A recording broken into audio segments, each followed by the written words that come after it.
that decisions decide destiny. Time does not decide destiny. Location does not necessarily decide destiny. Age does not necessarily decide destiny. Gender does not necessarily decide destiny. Ultimately, decisions decide an individual's destiny. It's important that you know this. I've said it here in this house that your decisions, more than your conditions, will decide the quality of your life or otherwise. Your decisions, more than your conditions, will decide the quality of your life. That means it doesn't matter what is currently happening in your life right now. Your decisions, more than your conditions, is what will determine the quality of your life eventually.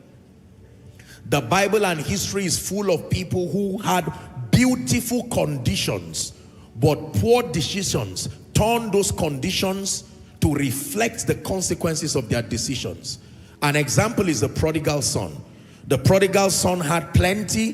He had a responsible father. He had loving brothers and a family, but his singular decision to part ways with his family landed him in a destiny that we use today to warn people.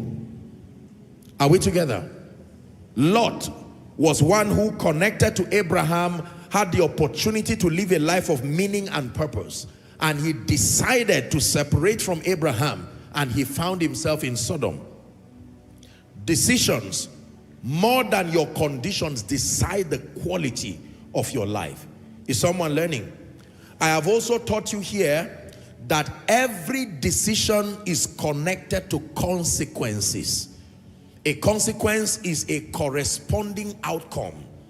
A consequence, again I repeat, is a corresponding outcome. It's a resultant effect of a cause.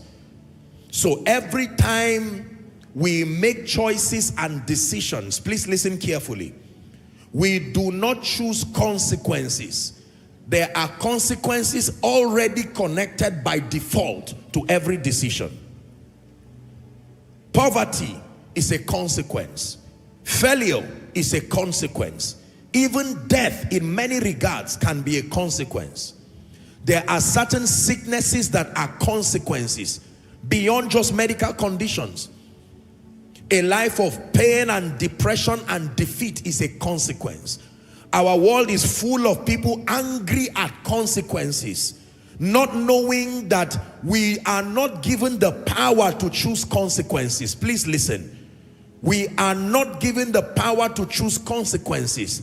Consequences are already connected by default to decisions. We make choices and decisions, and the decisions automatically gravitate us to the corresponding consequences.